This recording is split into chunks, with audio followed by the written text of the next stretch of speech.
Morbidly Beautiful presents a horror interview podcast hosted by Brodie Hubbard. You have entered the chamber. And as Lil Boodang sings us in with the theme song, Itching for the Blood, I want to wish you a happy new year on behalf of myself and the Morbidly Beautiful Network. You've entered the chamber for the first time in 2024. And my first guests in this new year are John Rain and Joe Sabatino. Rain is the award-winning director and writer of Finding Purpose, The Road to Redemption, as well as Snuff, Diary of a Serial Killer, Exorcism of the Seventh Demon, and Blood Woods. And Joe Sabatino, besides being a good guy I'm friends with, is also a producer, writer, and actor who genre fans would have seen in things like The Ring, X-Files, Charmed. And yes, he was a Batman supervillain henchman. And while we'll have some fun talking about their past projects, what we're really here to chat about today is Vampire Penance, The Atonement of John Wolf. It's a vampire movie coming out, and there's an Indiegogo that you can be a part of. And now we welcome John and Joe into the chamber.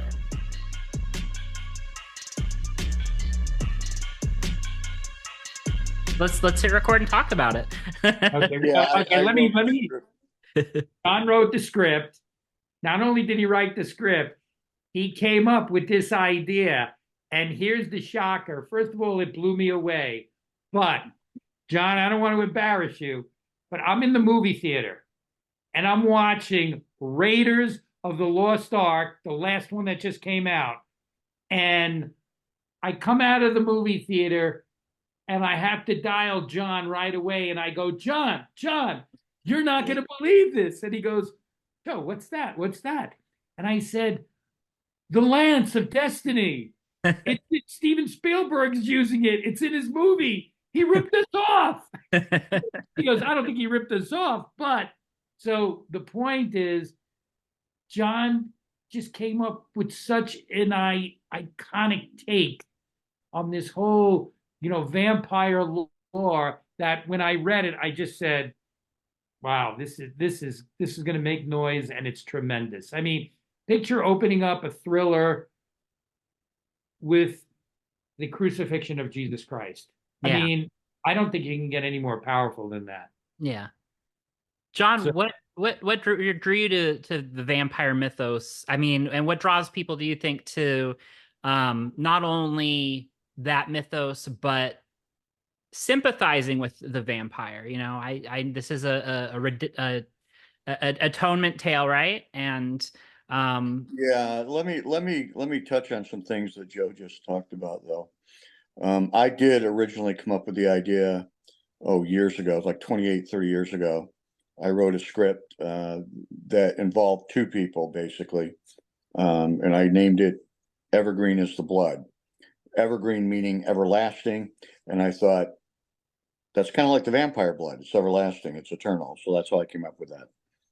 So that script had sat for years and years and years, and I was looking for something to do over COVID, and I thought this would be perfect because it involved two people. I'm not going to try to drag this on, but it's important because when I filmed it, I didn't like it. I actually filmed Evergreen is the Blood, and I filmed it twice.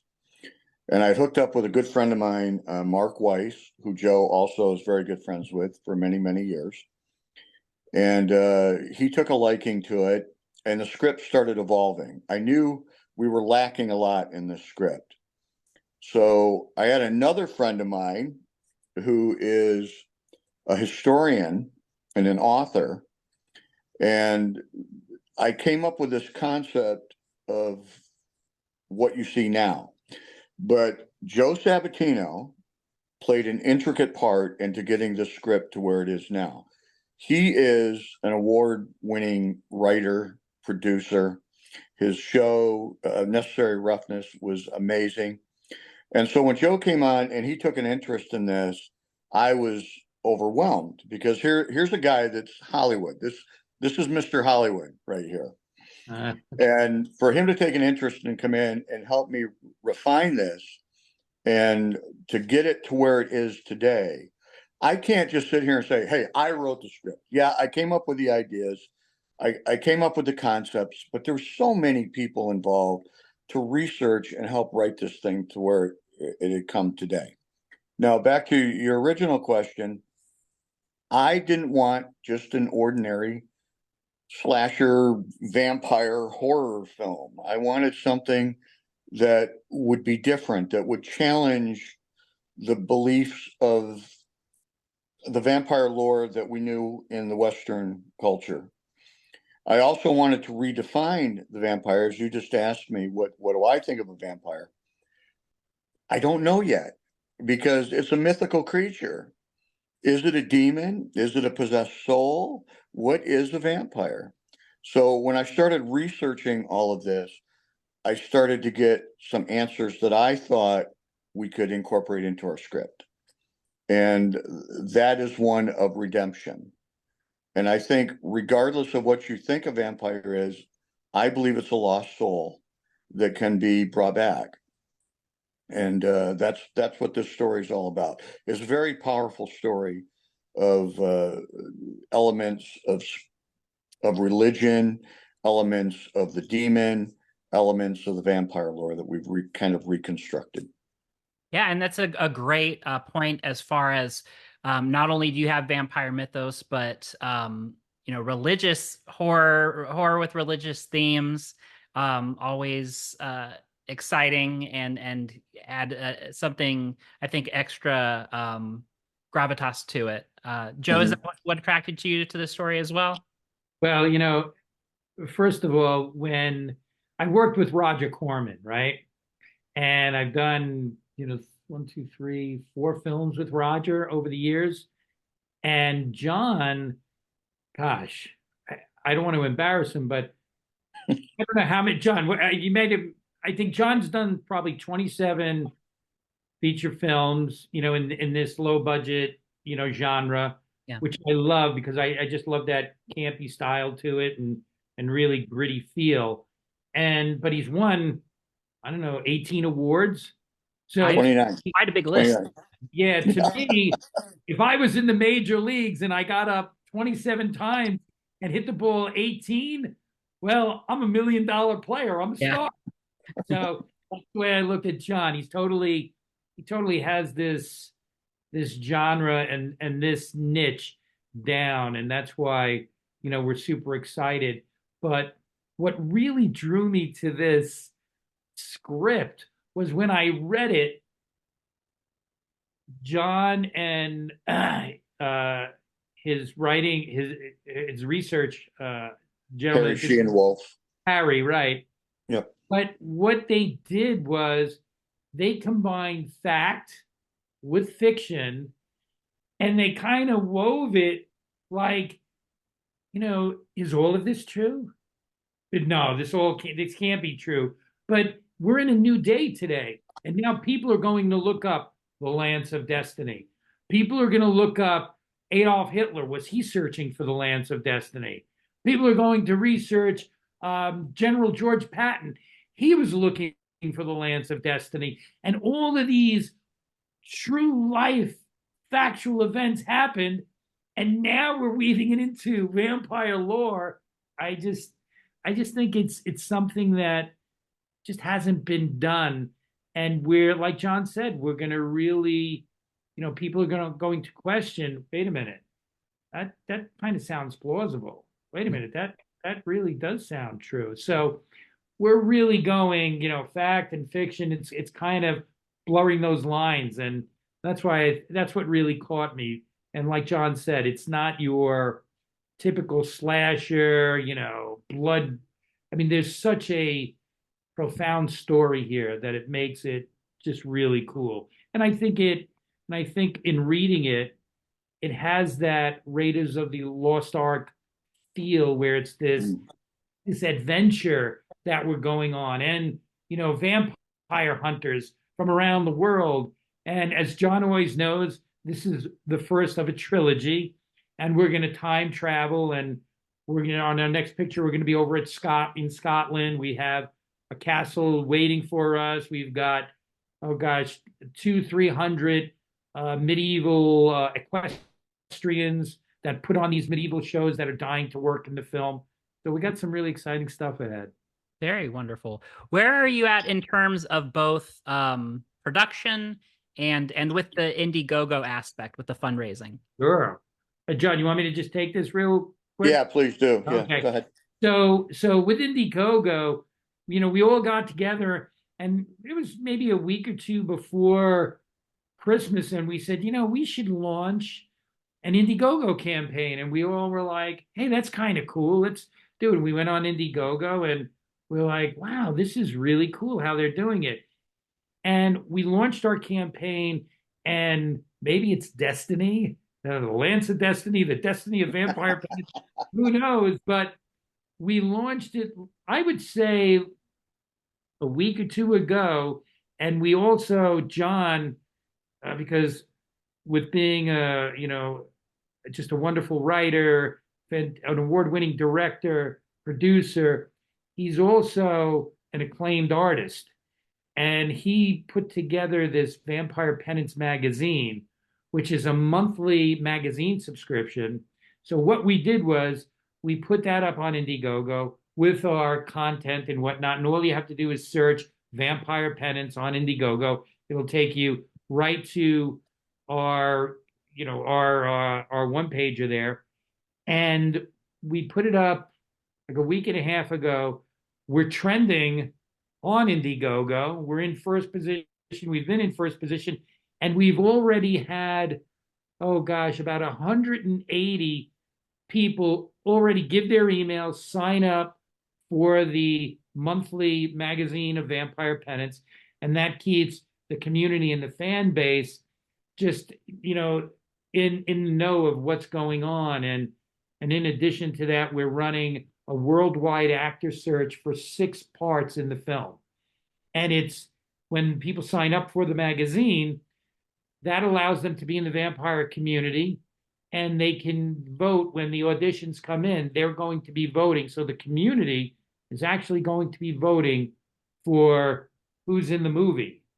So anyone out there that sees this, if you ever had dreams or aspirations of being an actor and being in a thriller or a movie, horror film, well, Vampire Penance is the place for you. Do the audition and let the audience decide. So it's kind of cool.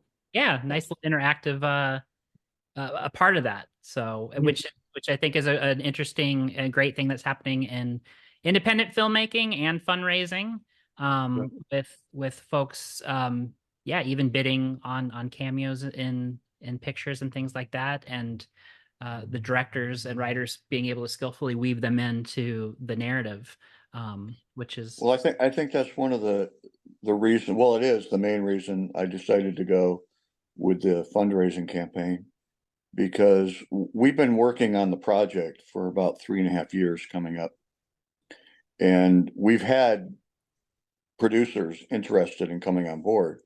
But one of the big things is when you have producers on board, they want to come in and start directing you and telling you what to do and changing things. And I didn't feel that I wanted to do that. There's nothing wrong with getting a producer to come in and, for your first film and get you out there. But I've been doing films for 30 plus years, with bubble gum and coat hangers and duct tape and making things happen. So this is kind of like my big hurrah, and I didn't want it stomped on. So everybody kind of agreed, yeah, let's go this way. This is a good story.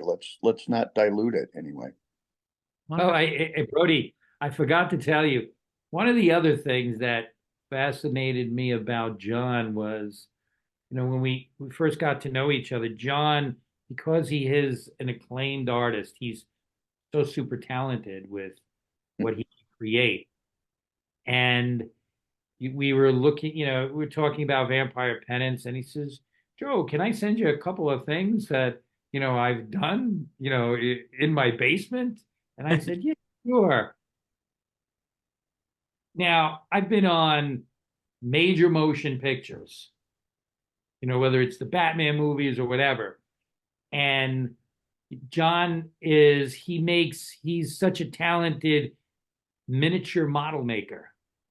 He's so talented in visual effects, practical effects, makeup. And when he sent me this stuff, I said to my buddy Mark, I said, "Are you kidding me with this guy?" And he goes, "What? What's the matter? What's the matter?" I go, "This guy should be working and heading up the Warner Brothers art department." I mean, look at the things that he's doing, and he's got videos of actual miniatures that he's done. And then at the end of it, he films it, and then he walks in, and you realize, oh my gosh, it's a miniature where it's either raining or snowing, and I just go, I cannot believe the detail. And he's so super talented on the computer with AI and everything that, what we're going to do here and produce here, I think is going to make a lot of noise, and we're going to do some really great things. So that's why, and I told John, I think, what was it, a couple of weeks ago? I said, John, I got to be honest with you. I was excited about Necessary Roughness. I was excited about when we got nominated for the Golden Globe. I was excited about winning the Voice Awards, whatever. I said, I got to tell you, I'm more excited about what we're doing here in Pennsylvania, because we have, not only do we have just a great producing team, we've got a great crew, we've got a great cinematographer, but we've got the whole town of Sharon, Pennsylvania, eager to support us in this. So how can you really miss? And an excellent cast as well. Joe, you and I were talking about some of them. Let's first talk about John. If you want to tell me a little bit about the title role there of who we got for John Wolf. Oh, that guy. Yeah, he was Dickens to get a hold of. Oh boy! All he was about was money, diva. and he Total wanted to diva. make sure he had his own trailer out there. So after severe, battles going back and forth, we finally negotiated a deal to get Joe Sabatino involved with this picture. Oh God! So we're really fortunate. And you know what? I'm hoping that I could grow a beard, goatee like you, John, or a beard like you, Brodie, for the part. I'm trying. When Joe was talking about it, I said to him, I said, "I see you as John Wolf," and he's like, "What?" I said, "I do. I see you in this role, and I just know what Joe's going to bring to this film is going to be astronomical. He's such a talented actor. He's such a wonderful guy, as you can tell right now. He's got this energy that you want to feed off of, and as being kind of my mentor, that's what he does with me. Like, I'll bring him something. I'll go, "What do you think of this?" And he'll go, "Oh, that's really good. But what if we add this to it, or we tip it this way, or the guy falls down the stairs and instead of getting stabbed, he stabs somebody else." And I'm like, "Whoa, okay." So, I go back and I rewrite and come back. So he's been really instrumental in really building the storyline and keeping us all motivated. Excellent. I know that Joe, like, I've seen a lot of your clips on your reel, and then there's just some major works you've been in. We talked a little bit about in the intro, and I just always, anytime Batman comes up, I like to tell people, like, it's so funny that I've got a friend who's been a henchman. Well, not only a henchman, but actually Arnold's right-hand guy, where when Arnold played Mr. Freeze, I was Frosty, which was an experience unto itself. Yeah. So you've been on some sets. You've been on some fun sets. Yeah, couple. And not a stranger to horror at all. I mean, The Ring, and even some television properties like Charmed, right? Which is kind of in the zeitgeist again because of Shannon Doherty. Sure. Talking about some of those times. On her podcast. Mm-hmm. So. You got to know too. My wife is Filipino, so when I first met Joe, I wasn't familiar who Joe was until we got into it. And then I was like, "Oh yeah," but my wife knew who he was. She goes, "I know him," and I said, "How do you know him?" Well, Joe had done these pictures over in the Philippines, so all of her family and stuff knew who Joe Sabatino was. Oh yeah, over in the Philippines. But talk about great experiences. Wow, I mean, Filipino people are just an amazing culture. I lived in Italy and I was like, oh, the Italian people are great. No, go to the Philippines. You'll feel at home. Trust me. Very wonderful. Um, and then do you have, I thought I had seen a name that I was familiar with, Deborah Lamb. Oh yeah, Deborah and I go back quite a few years. Yeah, We're really good friends. she was in Teacher Shortage, which my friend Troy Escamilla wrote and directed, and we had him Oh, in the chamber. Um, so that had Brink Stevens and Tamara Glenn in it, and Julianne Prescott and a bunch of good folks. I know she the most recent one she did was Finding Nicole, and apparently that's taking all kinds of awards right now. Yeah, yeah.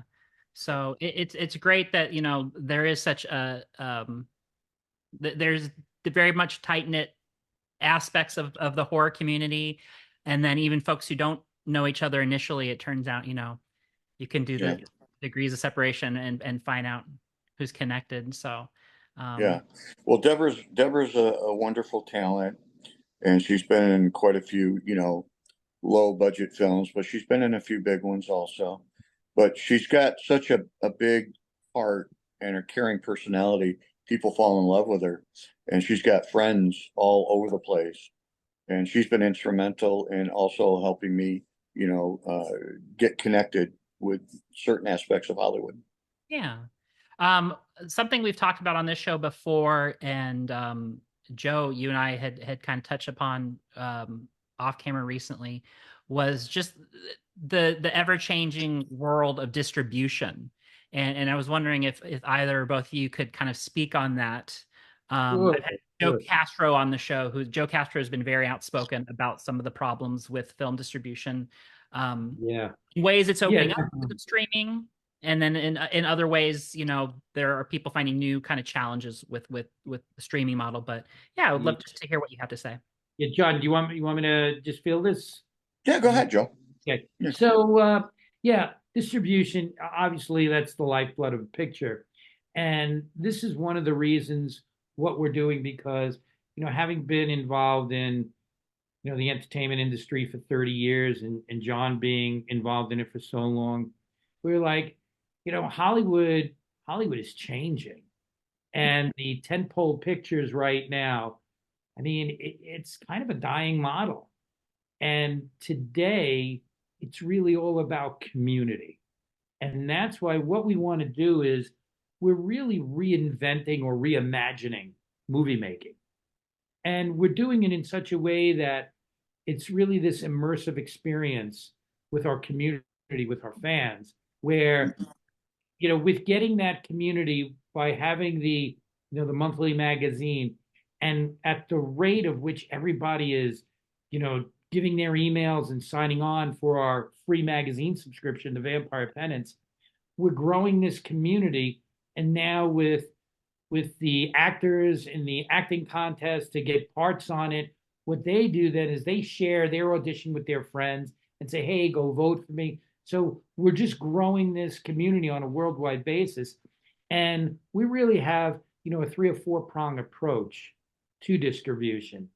And one is, within the community, to grow it in the community. Number 2 is we give out these perks. And with these perks, people who want to be, directors, producers, writers, makeup people, there's this networking effect that is out there. And we're taking full advantage of it by opening up our doors to everyone and bringing everyone in.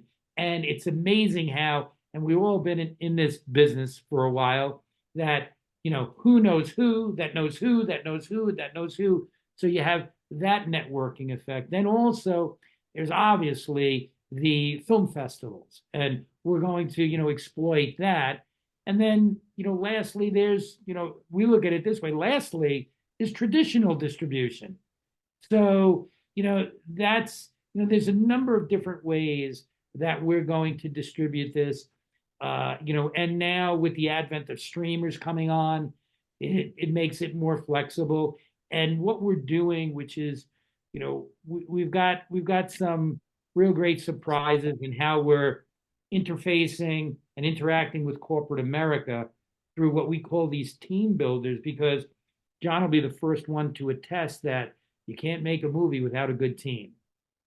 And his team, they've been with him 15, 20 years making movies.